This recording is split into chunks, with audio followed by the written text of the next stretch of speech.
So good morning, everyone. Thanks so much for joining us today for this important breakfast briefing, examining everything about how do we make our spaces more disabled accessible. So my name's Sarah Lethbridge. I'm the Pro Dean for External Engagement.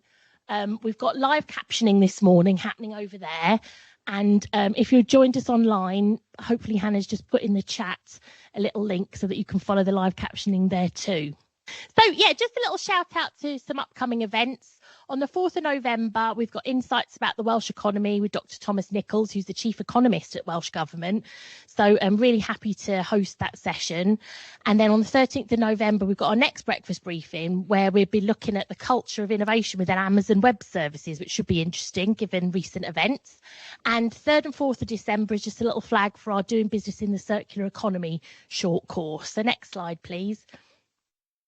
Yeah, we've got lots of different short courses up and running if you're interested in any of those. I teach service design. We've got responsible leadership in digital businesses, doing business in the circular economy, building a brand, bilingual digital marketing, customer insight and analytics with generative AI, and wealth planning for your future and retirement. So we're really going for it in terms of our short course offering. So please, if you're interested in any of those, get in touch with me, get in touch with Linda, have a look at the information on the website.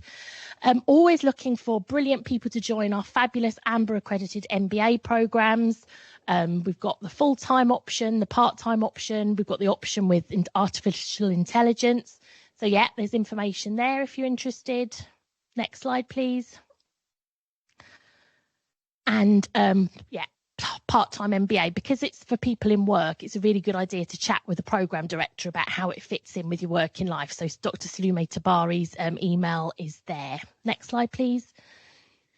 Help to Grow is an amazing programme that if you've an SME, you've got a couple of members of staff and you want to grow, then please contact Danielle in our team who can give you more information about that. Next slide, please.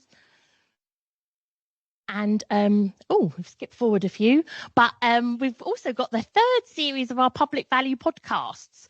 So really tune in, listen. Manish was the last one, my fellow person in crime when it comes to lean. So brilliant podcast to listen to on all of your favourite podcast listening to places. Next slide, please. And Linda, where are you, Linda? Hello. So yeah, please talk to Linda if you've got any queries about any of our programs. If you've got any not sure where that came from. And next slide, please. Join our community if you haven't already. I miss being able to click. I want the clicking power. We are recording this session. There will be photos, so if you've got a problem, then please let us know and we'll make sure that you don't appear in any publicity materials. Next slide, please. And the question and answer session, please put your hands up if you have any questions, because it is an online hybrid session, so we need to be able to hear you for the people online, so you do need to wait for a microphone. Thank you. And I think that's it. So I think we'll now hand over to Professor Debbie Foster. Hopefully you can hear us, Debbie. She's joining us online, and you've done so much extensive work in this area. So we're really delighted that you're offering to do this breakfast briefing for us today, and I'll hand over to you to take it from here. Thank you. Lovely. Thank you, Sarah. So my name's Professor Debbie Foster, and I'm a member of Cardiff Business School. And I've been working with Welsh Government for approximately 5 years now. And one of the outcomes of that work is a piece of research that we co-produced with Welsh Government on exploring ways to improve the Disability Confident Employer Scheme in Wales. What I'd like to do is introduce the people in the room first. So, as well as me, there's Damian Bridgeman, who's on my left, and he was part of the Disability Rights Taskforce. And there's Emma Sullivan, who is a social researcher from the Equalities Unit at Welsh Government. And there's Sharon, who is head of the Equality, Race and Disability Evidence Unit. and there's Gabrielle or Gabby Priest. And we're really happy to have Gabby here today because she's one of Welsh Government's disability employment champions, or disabled people's employment champions. And online we should have Willow Holloway, who is another member of the Disability Rights Taskforce. What I'm going to do is give you a little bit of background, first of all. I'm echoing a bit, but is the sound all right with you? Yeah, okay. So background to this research is that Welsh Government established a Disability Rights Taskforce back in 2021, and that came out of something called the Locked Out Report, which was written during the pandemic by myself, but was co-produced with a group of disabled people who were chosen from the Disability Equality Forum of Welsh Government. And it was an initiative of the Minister for Social Justice, Jane Hutt, to do this. And the Locked Out Report talked about the impact of COVID-19 on disabled people during the pandemic and produced a set of recommendations. And from those recommendations, the First Minister at the time, Mark Drakeford, set up the Disability Rights Taskforce. And the idea of the Disability Rights Taskforce was to bring in lived experience of disabled people, to talk to Welsh Government policy officials about the problems that they encountered in their everyday life in different areas of social policy.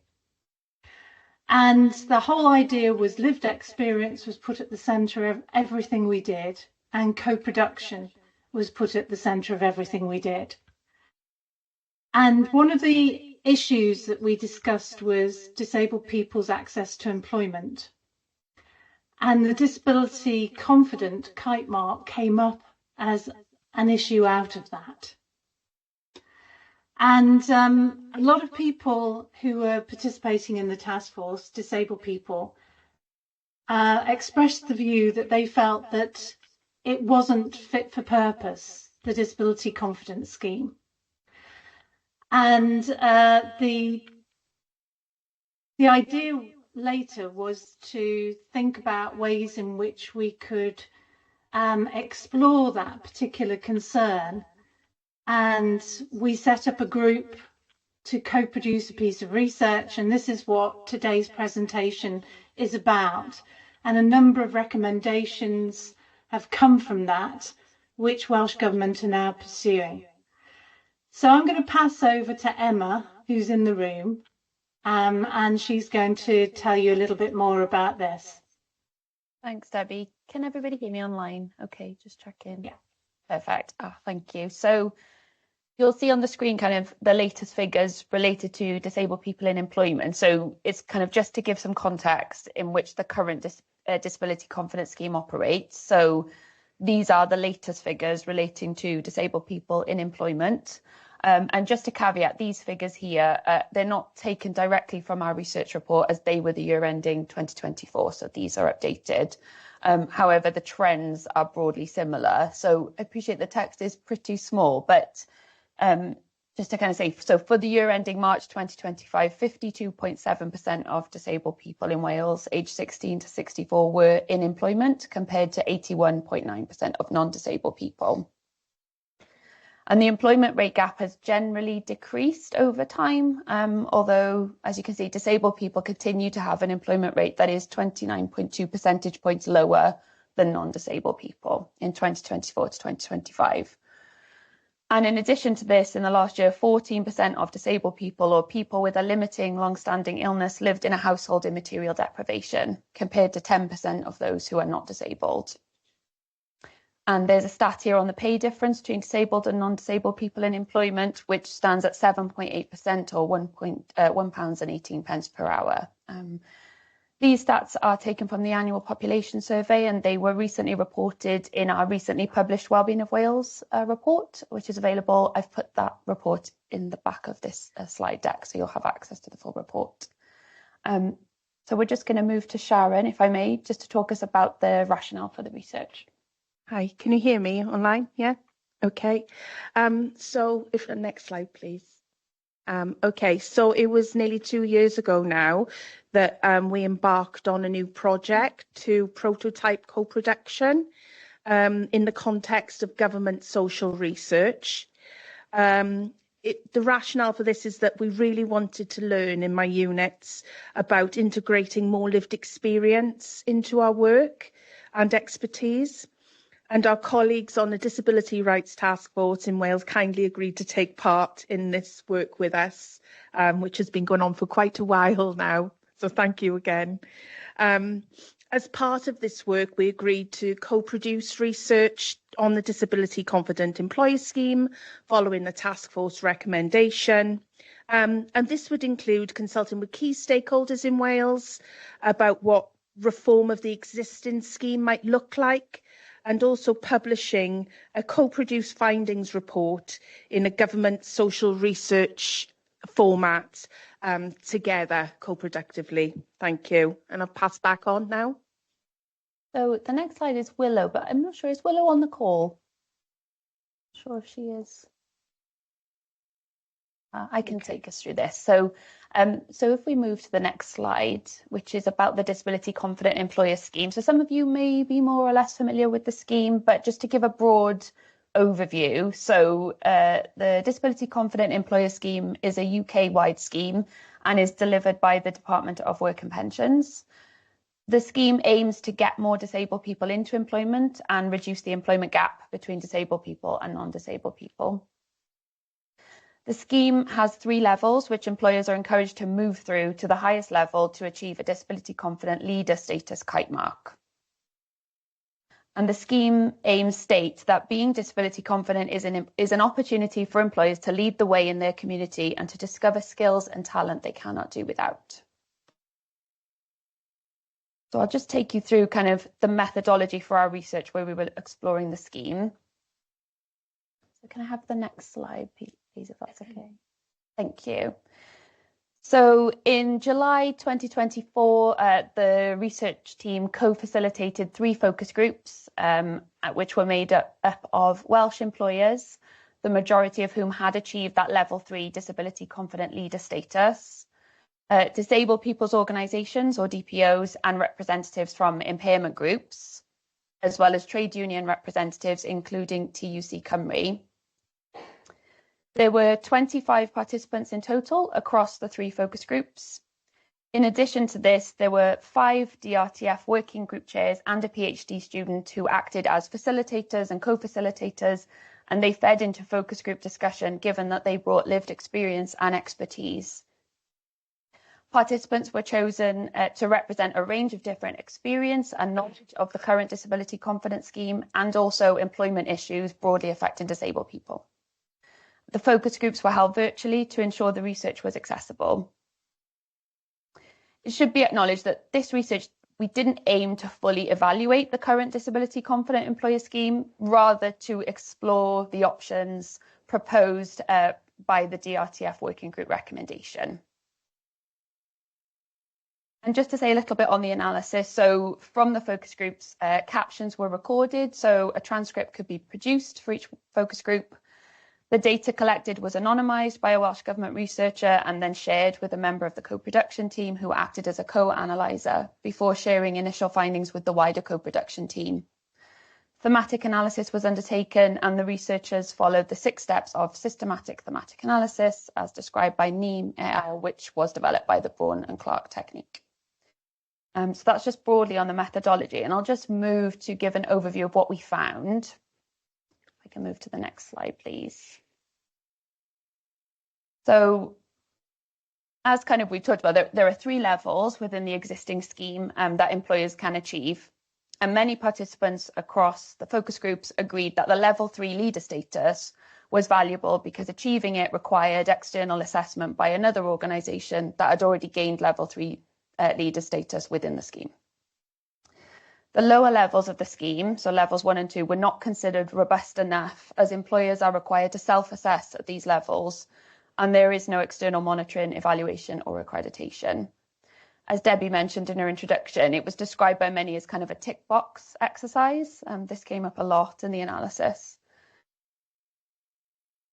Participants across the 3 focus groups reflected that the lower levels of the current disability confidence scheme were not considered challenging enough for employers, and they represented a minimum standard. And the lower levels, particularly lower at level 1 and 2, were seen to not provide enough support and guidance for employers, and employers reflected a need for greater learning and development opportunities. Participants felt there was a lack of understanding amongst employers of the barriers that disabled people currently face in the workplace and of the scheme itself. The last point here talks about kind of the concept of an interview guarantee, which was, bear with me, the concept of an interview guarantee for disabled candidates when applying for jobs was seen as an advantage, although some participants had experience of this not always being honoured. And participants did reflect that displaying the disability confident logo on job adverts could be advantageous to disabled people if it indicated certain minimum employment expectations would be met. However, whilst there was some confidence among participants that level 3 employers might meet this expectation, there was less confidence in the lower level employers. I'll just move to the next slide, please, which I will now present findings that relate to a bespoke Welsh employer scheme. And the idea to explore this in the research came from the original task force recommendation. It was thought this could potentially form part of any devolved responsibilities to ensure the scheme takes account of regional needs and allows for greater community involvement. Consideration was given to both potential advantages and challenges associated with this. And the evidence from the research suggests kind of mixed support for a new Welsh scheme or a devolved element within a UK-wide scheme. So one potential advantage of devolving some or all of the Disability Confidence Scheme to Wales, raised by focus group participants, included establishing a specific forum of leaders in Wales. And it was deemed that this forum could have the benefit of raising aspiration and provide leaders with a local network to challenge each other and share good practice. It was suggested that this could include working collaboratively with disabled people's organisations, impairment groups and trade unions. There was recognition that having a Welsh dimension to an employer scheme could better integrate Welsh speakers and promote the use of the Welsh language. A scheme that took account of the Welsh-specific dimension could also potentially better understand the regional patterns of employment as well as economic barriers faced by disabled people in Wales. It was suggested that a bespoke Welsh element could also potentially align to the public procurement process in Wales, which might be used as leverage to engage more employers. So, for example, a minimum quality standard could be set to ensure any employers bidding for public sector contracts would have to demonstrate this in practice. There were challenges flagged, and the main ones that were highlighted were questions about how would a Welsh scheme operate or align with employers working at a UK level. It was suggested there was potential that this might cause some confusion, particularly for employers that operate across the UK. Other practical issues such as funding and capacity were raised as challenges. Participants raised that greater investment would be needed in Wales to enhance stakeholder capacity, particularly for disabled people's organisations and impairment groups. And some participants questioned how feasible this was to deliver in real terms. Some participants felt that efforts could be better spent trying to improve or build upon the existing scheme as opposed to potentially diverting resources away from it. We move to the next slide, please. So focus group participants also shared suggestions on how to improve the current scheme. One of the fundamental principles of any improvement identified was engaging with disabled people with lived experience. Employers need to understand fully what the barriers are for disabled people and what good practice looks like in the workplace.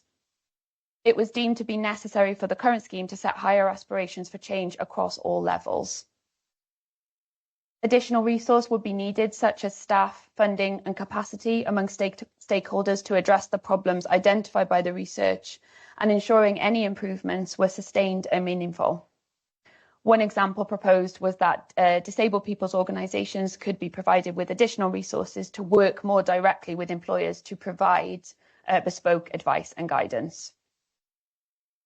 There was a need for robust and regular monitoring of progress against a quality standard across all levels to increase confidence and to demonstrate improved outcomes for disabled people in the workforce.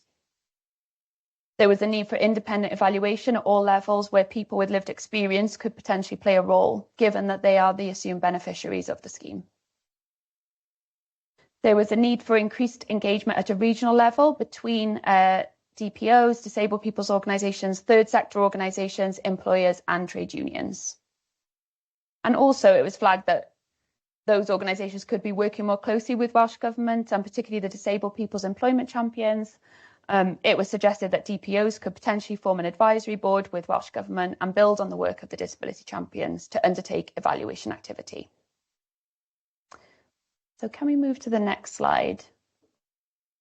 So this slide talks about kind of barriers to change. So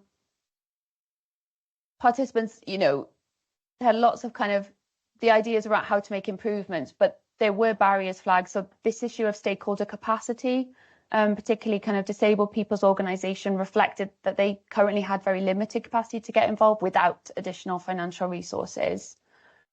It was also stated there would need to be kind of a shared purpose and much more collaborative working between different groups of stakeholders.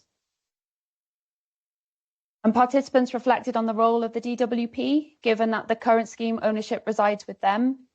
It was deemed that trust and relationships would need to improve to allow for collaboration to make improvements.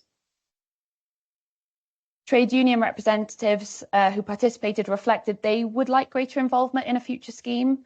Their network of workplace union reps was considered a potential source of support and education for both employers and disabled people.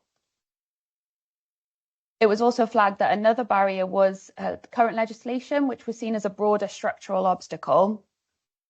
It was reflected by trade union participants that legislation often focuses more on individual disability discrimination cases as opposed to addressing barriers across sectors.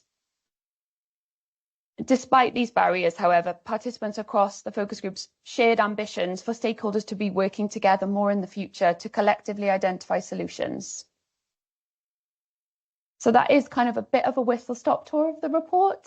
So we do link to it, but yeah, I'd be keen to kind of discuss further. So if you want to kind of look at the findings in full, but we will now move to consider the co-productive approach we took to achieve the findings. Okay, thanks, Emma. Yep, back to me. Just to talk a little bit more about the co-production that we carried out. Again, it was a prototype to test whether it's possible to co-produce government social research in particular, which is guided by its own code designed to ensure analytical integrity, impartiality and robustness. And our co-production team combined task force members, Welsh Government policy officials, Welsh Government researchers and a PhD student. And this brought a range of lived experience to the table and expert knowledge in disability rights and social research. The aim here was to learn to improve the evidence to inform decisions affecting disabled people in Wales. Next slide, please.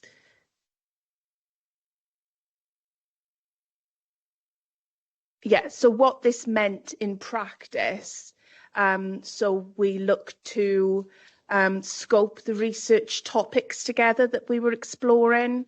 We co-designed and co-planned the research together as a group. We developed the research tools together and analysed the data together and also co-authored the report. So it was through the whole research cycle that we worked collaboratively in this way. So moving on to the next slide, please. And I think this is over to you, Debbie. Yes, hello. Thank you for that, and particularly Emma for going through all those findings.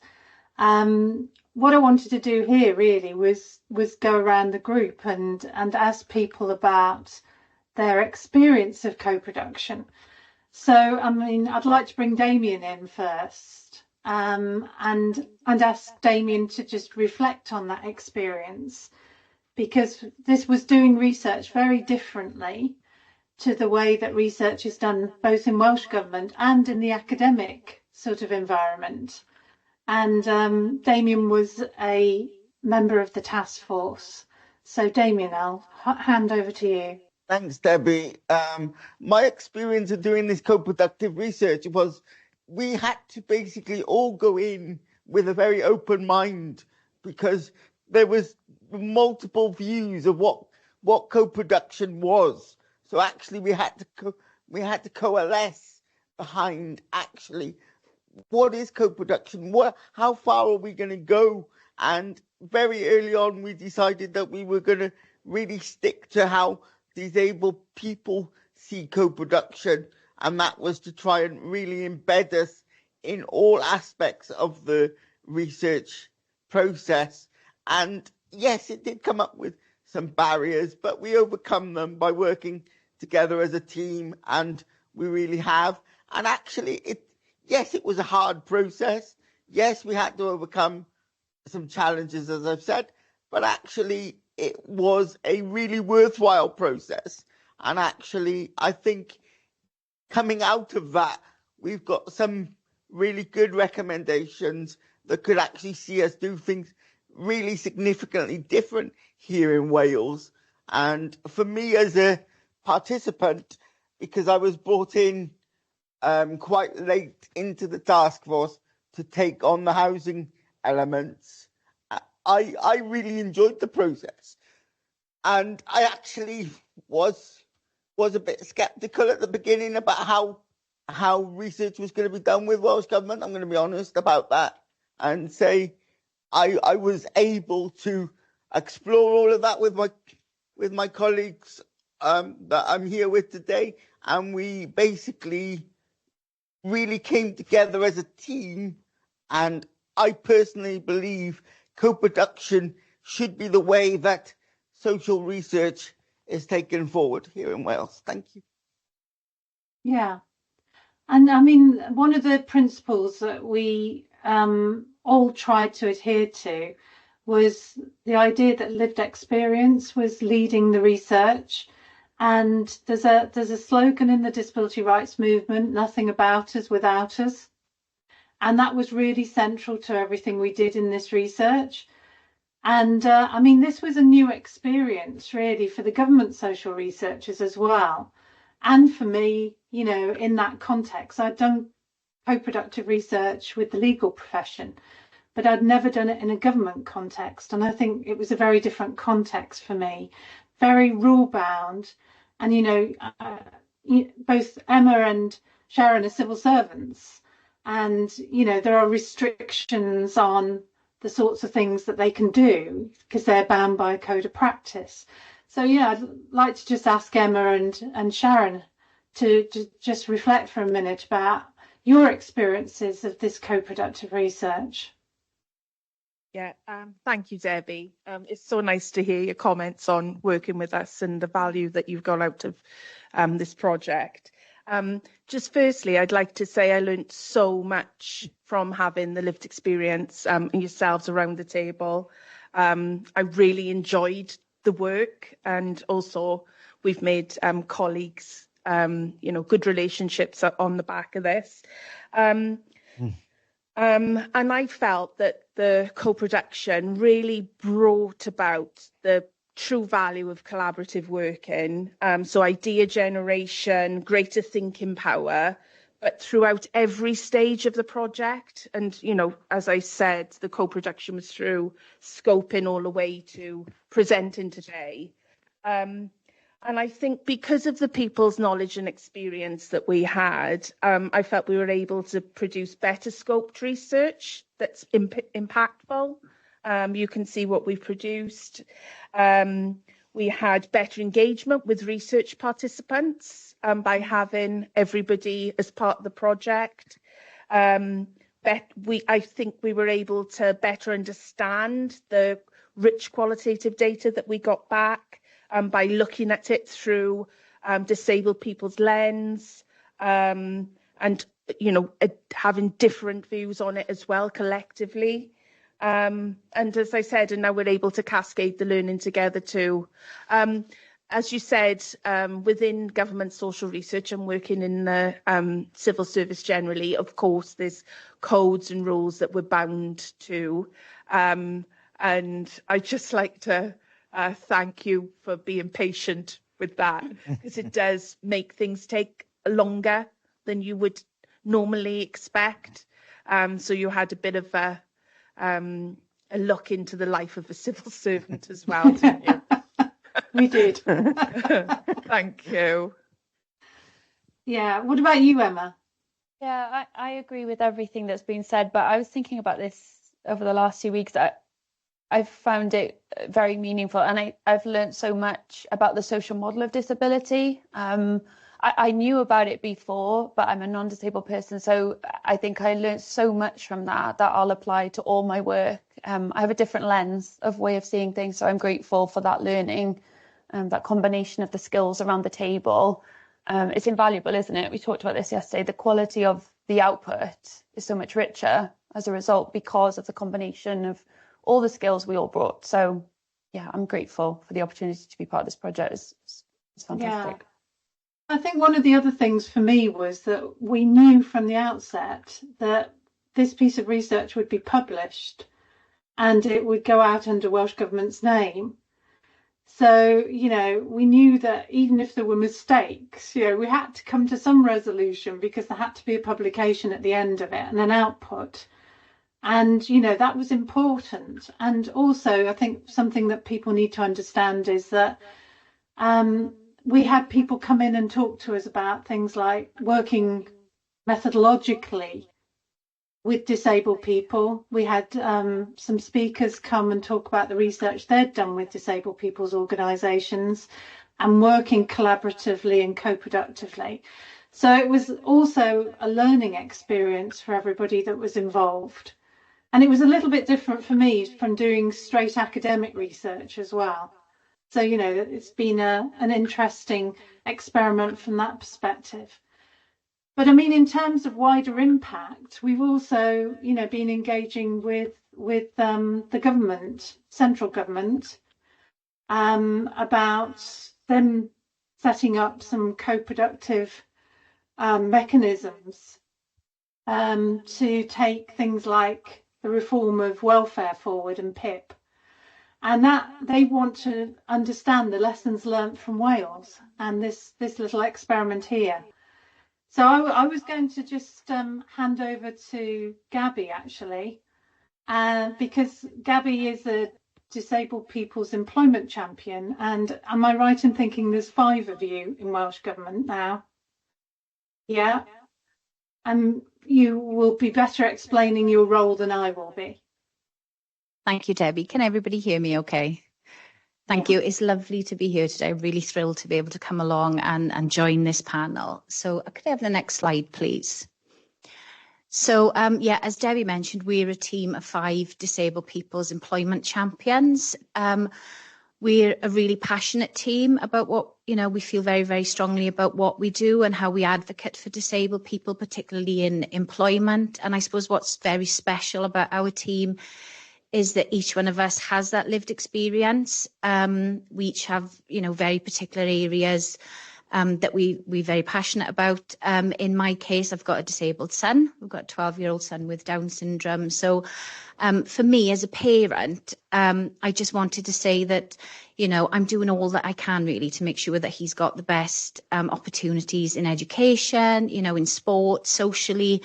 But ultimately, when he reaches employment age, I'm not an employer, so I'm going to need an employer to actually give him that opportunity and see the potential in him that I see in him. So, this job is incredibly important to me, as it is to each of my team members, really. Each of us have experienced, the barriers that commonly exist within society that the social model tells us exist. We're very, very passionate about what we do. We sit within the Fair Work Division, within the wider Social Partnership, Employability and Fair Work Directorate in Welsh Government. And our role is really to work with employers, larger employers in Wales, to promote the recruitment and retention of disabled people, with the overarching aim of helping to reduce that pay and disability employment gap in Wales. We also have a small team, a team of 2 advisors who sit within the Business Wales service, and they're able to provide the same service at SMEs. And as I've mentioned, we do a lot of work to raise awareness of the social model of disability. It really underpins all our work and everything we do, really. If I could have the next slide, please. So I just wanted to talk a little bit about what we're doing and how it links in with the research and the task force, because we've been very involved in both aspects of work, really. So in terms of contributing to the review of the Disability Confidence Scheme, which is ongoing at the moment with the UK Government, we have led on the Welsh response to that. We have, we are proactively working with the UK Government to reform that scheme. We've fed in this co-produced research. We've also fed in findings from the Senate's Equality and Social Justice Committee report.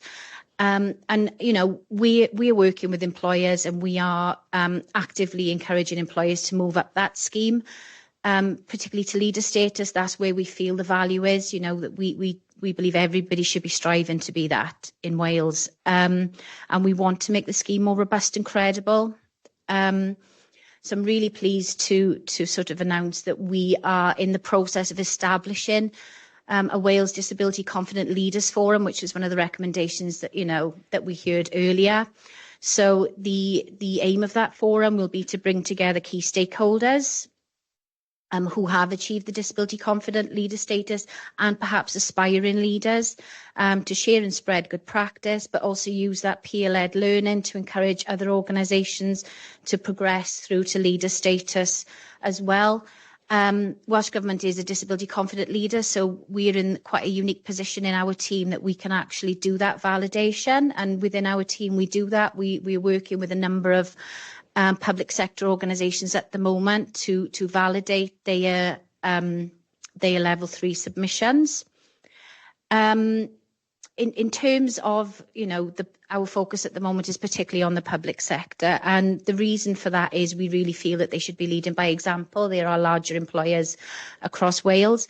Our Cabinet Secretary has just written to every devolved public sector body in Wales, asking them to review their recruitment and employment policies and ensure alignment with the Disabled People's Rights Plan, and to take action to become disability confident leaders, and also to set a wellbeing objective linked to eliminating the disability employment gap.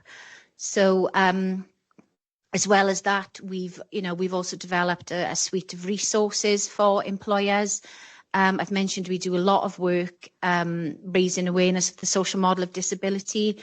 We've got training available. We've produced literature and toolkits with Disability Wales, and we're in the process of trying to roll out some e-learning modules on it, which should be available shortly. And we also do in-person training as well, which we find really interesting.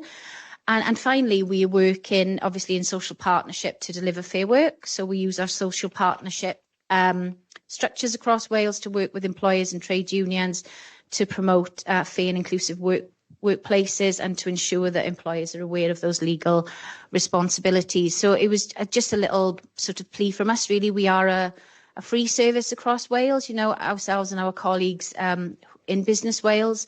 So we are there to support employers, and our contact details are on the screen. Thank you very much. Okay, thanks. Could we move to the next slide, please? This is just briefly, I've just linked to the research itself. So it's available in HTML format in English and Welsh. We have an easy read version and a British Sign Language version as well. I've also linked to the DRTF recommendations and the Wellbeing of Wales report and the Tackling the Disability Employment Gap report from this year as well. We will provide the slides after in an accessible format in English and Welsh, so we'll circulate those. And if we move to the next slide, I just wanted to acknowledge the people who aren't with us today. So Willow is supposed to be with us today, Willow Holloway. She's another of our co-producers, as well as Dr. Natasha Hurst, Joe Powell and Ruth Naughty. These were all the people that were co-authors of the report, so I just wanted to kind of thank them and acknowledge them. Is there anything else that anybody wants to add before I close and we could open to questions? Anything, Damian? No. Okay. Thank you very much. I think I'll close and open for questions, if that's okay. Brilliant. Thanks so much. Debbie, any final thoughts from you? No, that's great. I'm sorry I wasn't with you today, but I've recently come out of hospital. I just wanted to reassure people that I would have been there had I been able to. But thank you so much, everybody, for this collective presentation. It's been really great. Thank you. Thanks to you for your pioneering work in this space, Debbie. You know, we're really proud as a business school of all of the excellent research, active research that actually has an impact out there, which makes employment and the workplace and business a much better place to be. So thanks so much, Debbie, and thanks so much to our panel. Really fascinating. So we've got people online, we've got people in the room. We miss Zoom, don't we? Wayne, every day we miss Zoom, but hopefully we'll juggle it, and we're unleashing microphones and videos online as well. So hopefully we should be in a position to be able to beam people in who've joined us online if you have got a question. Let's go to the room first, if that's okay. Oh, brilliant. Okay, we've got a few here. Okay, let's go to you, Bindu. Thank you very much. Is it switched on? Yeah. Okay, so my name is Bindu Cardosa. I have my own company which deals with recruitment motivation events. It's called JazzCom International, and I promote equality for gender, nationality, ability, age. I don't believe in the word disability. My son, Alex, is 31. He has cerebral palsy. And the thing is, when you say that phrase, cerebral palsy, people think, oh, bless, oh, okay. However, he is a biomedical scientist. He was elected Director of Wales for Leadership and Communication for an organisation. He's a gold participant for Duke of Edinburgh. He was Cardiff Participant of the Year when he got his silver, and runner-up when he got his bronze. So he has spastic diplegia, which is a weakening on the right side. Now, he is working for a public sector organisation, and I know as a recruiter with over 38 years experience and a fellow with the Recruitment Employment Confederation, people are very keen to take on people with a disability. Now, when people apply, because I've worked in recruitment 38 years, when people apply for a job and they declare their disability, they're naturally given an interview.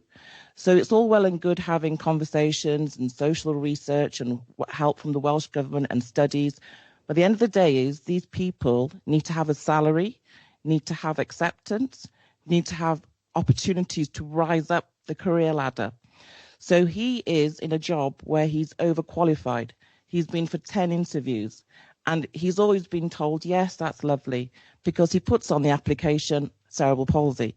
So we need to have in this country, because I've been in Wales 20 years, this is my 5th country, we need to have more awareness of the different types of disabilities, because at the end of the day, we're all human beings and we're all entitled to a job, and we're all entitled to, you know, if someone has got a disability and they managed to get a degree, they've managed to do volunteering in the community, they've managed to be elected, they're just going to work and not complaining. And then we have other people who are out of work who are complaining, but they're fully abled. It's not acceptable. So the question is, what finance is available from the Welsh Government to help employers adapt to the needs of disabled people coming into their workforce? And is there also availability for finance for employers to take on people with disability because of this situation? Thank you. I don't know who wants to answer that one. Hi. I can say it's not particularly my policy area, but I can say a little bit about what I know Welsh Government are doing in this space.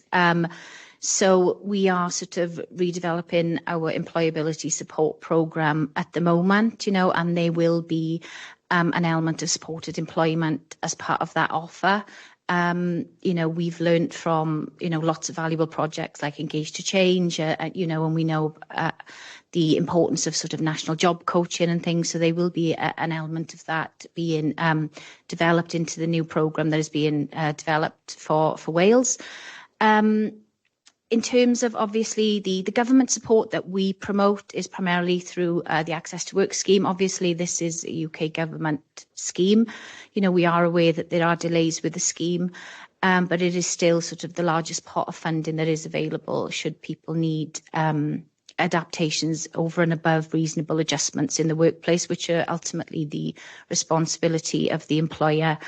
I do take on board what you're saying around sort of disclosure. You know, I don't like that word myself. I don't like the word disability myself. You know, I love to talk about how able my son is, just the same as you, really. But yeah, there's a piece of work that we're hoping to do within our team, looking at how we can empower disabled people, you know, to actually share that information and not be sort of feel hindered by it and held back by it, because obviously, you know, they as part of the Equality Act, you know, there are sort of benefits to sort of saying that you are disabled, you know, and we want people to sort of understand that. And I suppose, you know, we're working with lots of large organisations at the moment, and we know that the figures are incredibly low in terms of staff that actually share that information with their employers for whatever reason. And, you know, we feel it's really important that staff, you know, understand the benefits and their rights to share that information. And I suppose it's just important to say that, sorry, lost my train of thought a bit there, really.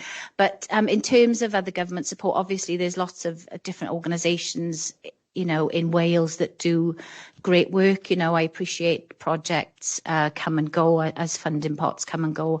But, you know, Welsh Government has taken on board, you know, lots of learning from really great initiatives. So yeah, supported employment is something that will feature in the new Welsh Government employability offer moving forward.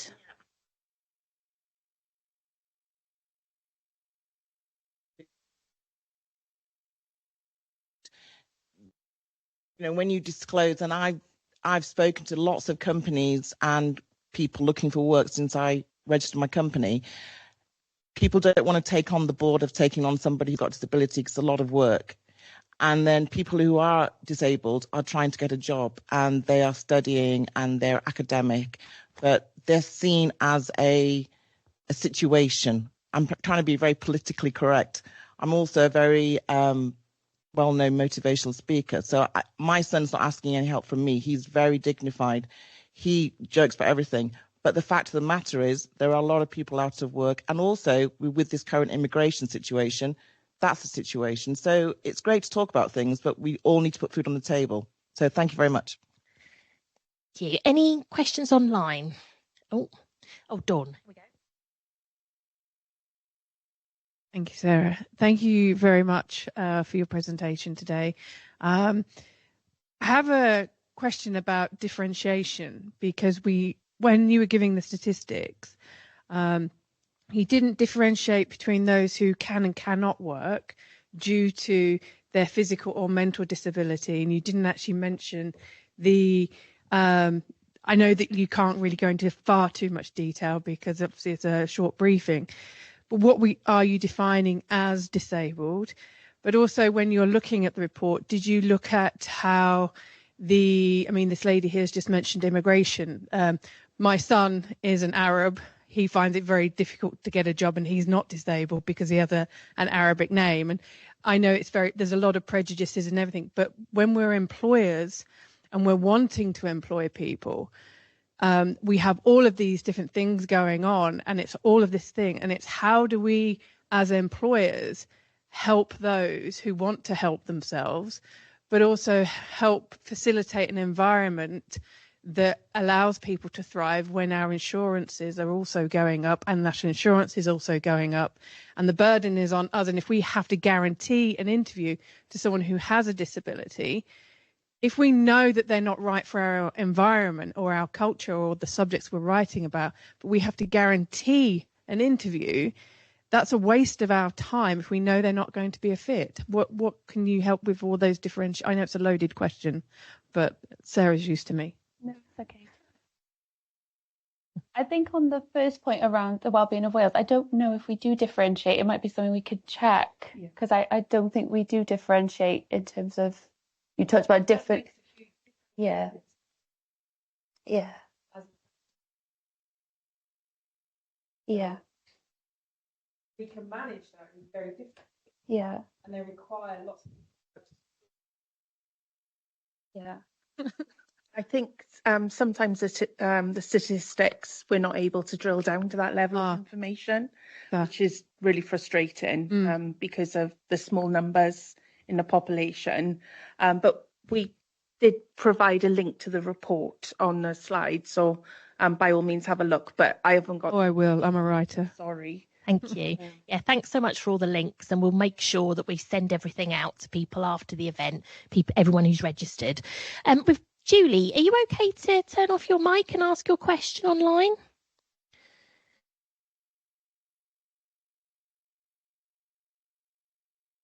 She can't at the moment. She's in a noisy environment and she's on the move. Okay, I'll read it out for you. Can you give me a bit more information on the job coach scheme, please? Finding disabled people in employees finding them for employees can be problematic, even if access to work has provided funding. I feel there are many problems with access to work and funding and processes. Anything to comment on that scheme from Julie? So what I mentioned is that the sort of supported employment model is being looked at and being sort of fed into the development of the new employability programme, but that won't be available until, I believe, 2027. But we are taking the learning forward from that. But so they are just keep providing the feedback from people trying to engage in these. Yeah, I mean, we work in, very closely with lots of different organisations across Wales to understand what works best in that space. Thank you. I think we had a question over here. Yeah, sorry, gentlemen. Thanks. Hi. That was really interesting. Really enjoyed all of your talks. So I'm a PhD researcher at Cardiff University. I'm Alex Markovitz, and I'm looking at neurodivergent people's experiences in recruitment and selection practices. I have neurodivergent lived experience diagnoses of autism and ADHD, and something that struck me. Sorry, I've forgotten your name. Second from the left. Emma. Hi. You said you weren't familiar with the social model of disability previously, and I'm wondering, because I wasn't before I started kind of immersing myself in this space, and I'm wondering, I think part of the problem is that it's not so mainstream, the social model of disability. People aren't aware of it. And, even myself as a disabled person, I used to think, well, I need to improve on this, I need to improve on that, and thinking, well, it's me that needs to do it. It's not society. But now I know it is society's responsibility. And I'm wondering that part of the kind of one of the barriers to disabled people getting into employment is that the social model of disability isn't adopted by a lot of employers. A lot of employers aren't aware of it, or it isn't in their conscience. So I'm wondering if making that more mainstream, the social model of disability, might mean that more employers adopt things like disability confident and that sort of thing, and maybe reduce some of the barriers that we've spoken about this morning. Thank you. Thank you. Yeah, I completely agree with you. I think I was familiar with it as a concept in terms of I've done training on it, I'm aware of it, but like you say, it's different, isn't it, when you're working to the social model in practice and learning in real time. So I completely agree with you. I mean, I wasn't in the focus groups. I don't know if Debbie or Damian, you might want to come in, but I mean, it did come up from the research that, employers weren't familiar enough with the scheme itself and barriers, but I'm not sure whether it specifically mentioned the social model.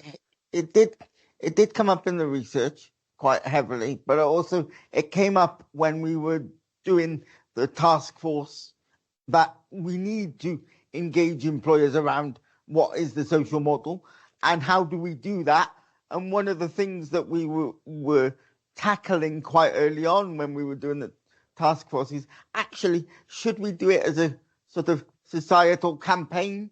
So not just employers are brought up to speed about it, but general population are brought up to speed about it, because then we're actually changing the conversation and some of the barriers that have already been identified by colleagues in the room that were initially changing people's lenses in how they're going to see disability. So therefore, we've effectively brought a nudge psychology move into that process, because when people go into these recruitment processes, they will initially be looking at things differently. Yeah, agree. Thanks. Thanks, Sue. Yeah, brilliant. Well, I think we've. Oh, is there one more question? Thank you. Last question. My name is Yvonne Phelps. I work for Impact. Impact, a part of the University of Birmingham, but I work for Cardiff, so it's confusing. And we are currently working with Conway Council looking at employment opportunities. I think one of our main observations from a practical perspective is that job criteria frequently stop people from applying in the first instance, particularly in public sector jobs, because entry-level job criteria is so stringent, really prevents people with a learning disability in particular from actually even going for the post. And I would urge employers to just look at that aspect to promote people going into employment. Yeah, it's such a good point. And I think Rachel found the same within gender pay gap work that you've done. The job criteria really dictates the accessibility going forward. So, oh yeah, sorry. Can I just say something as well? Oh yeah. Unfortunately, somebody called Catherine Hale has just left the room, and she was doing some really, really important work on job carving and looking at the different ways in which you could, carve jobs up to suit the applicant, rather than, because we've got these strict criteria when when a job is advertised, rather than thinking about how people's skills best fit into the organisation. People try to fit square people into round holes, if you see what I mean. And if we had much more flexibility on the way that we design jobs, I think this is becoming something that a lot more, conversations are being had both in government and in academia about how we can think about not just an ideal worker, because that ideal worker is normally certain characteristics which can be, that they're male, that they're able-bodied, that they're white or whatever, and it just reinforces all the stereotypes that exist in some people's minds about who is that ideal worker. But actually thinking about what skills do people bring to this role, and and developing them, rather than trying to force people into roles that they're not suited for. Thank you, Debbie. Final point from you?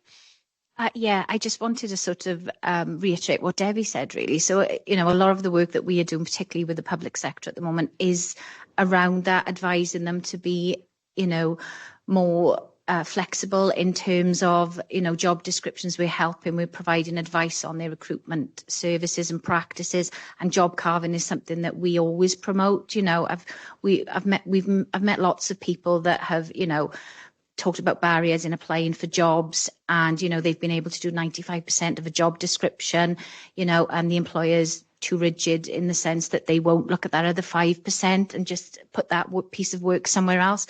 So it's something that we are promoting, heavily through the work that we're doing. And exactly, it should always be focusing around the strengths of the individual and working the job to them. Thank you.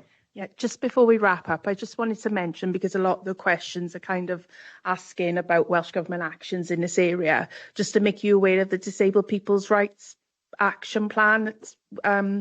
It's gone into consultation over the last few months, and will cover all aspects of disabled people's lives in Wales.